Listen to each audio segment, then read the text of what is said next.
Ассалаумағалейкум ва рахматуллахи ва баракатух.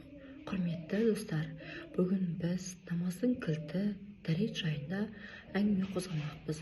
Дәрет алудың қадір қасиеті.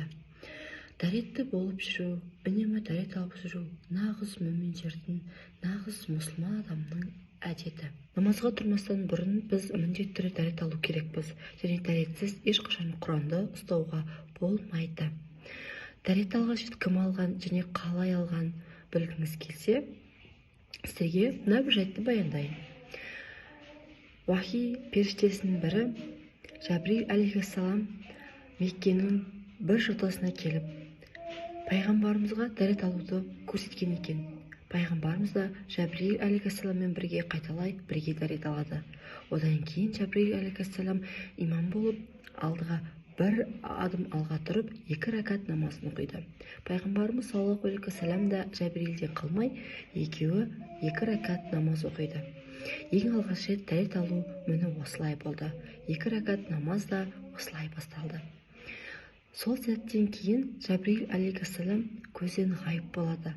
Ал пайғамбарымыз саллаллаху алейхи ва саллям жүрегін қуаныш кернеп, шаттыққа толы бұл жаңалықпен бөліскісі келіп, Хадиша анамызға келеді.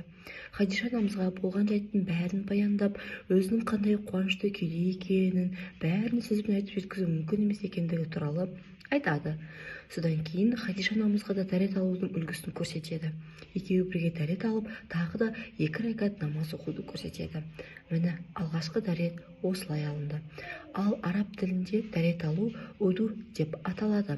Бұл тазалану, әдемлену деген мағынаны білдіреді. Дәрет алу жайында Құранда да айтылған. Маида сүресінің 6 аятында былай дейді: намазға тұрар алдында бет-жүздеріңді жуыңдар, қолдарыңды шындаққа дейін жуыңдар, аяқтарыңды тобыққа дейін жуыңдар деген 6 аятта осылай баяндалады.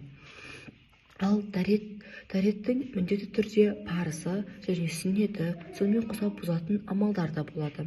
Дәреттің 4 парызы: ол бет-жүзді толық жуу, 2 қолды шындаққа дейін жуу, басты 4-тен 1-не мәсіх тарту және 2 аяқты тобыққа дейін жуу. Бұл дәреттің 4 парызы. Және басымызға түгелде мәсіх тарту және құлағымыздың артын, ішін тазалау және мойынға дейін мәсіх тарту бұл сүннет, және осылардың барлығын 3 реттен қайталау да сүннет болып есептеледі. Дәреттің кейбір әдептері бұл пайғамбарымыз саллаллаху алейхи ва саллямның өзі солай жуынғандықтан бұл бізге сүннет болып есептеледі. Енді пайғамбарымыз саллаллаху алейхи ва саллямның мынадай бір хадисі бар: кім-кім дәретті болып жан тапсырса, сол өлім ауыртпашылығын көрмейді дейді. Үнемі дәретте болып жүруіміз керек. Жолға шықсақ та, бір жерге барған кезде де міндетті түрде дәретпен жүрсеңіз, сіз біліңіз, Алланың рахмында, Алланың панасында жүрсіз. Тіпті сіз білесіз бе, тамақтанбастан алдында дәрет алып тамаққа отырсаңыз, оң қолмен бісміллә деп жеген тамағыңыз, асқазаныңызға барған тамақтың өзі де Аллаға зікір айтып тұрады екен. Дәреттің адам денсаулығына тигізер пайдасы да көп. Қан айналымын жақсартады және тамырлардың қатаюына, олардың жарылып кетпеуіне мүмкіндік бермейді. Және ауыз, мұрын, желкенің мәсіх етілуі мидың жұмысын жақсартады. Сондай-ақ дәрет микробтардан, неше түрлі аурулардан қорғайды. Өздеріңіз білетіндей, ең бірінші адамда микробтар ол адамның терісінде болады.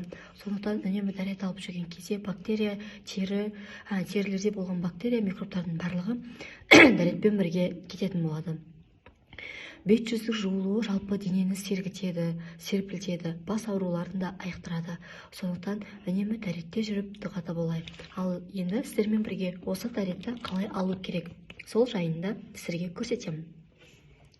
Дәрет алған кезде міндетті түрде іш дәрет болу керек. Іш дәретті кіндіктен төмен қарай жуылатын мүшелердің барлығын сол қолмен жуамыз. Ал кіндіктен жоғары қарай жуылатын мүшелердің барлығын оң қолмен жуамыз. Іш дәретімізді алдық, сол қолымызбен жудық, кезек қолымызды жуамыз бірінші.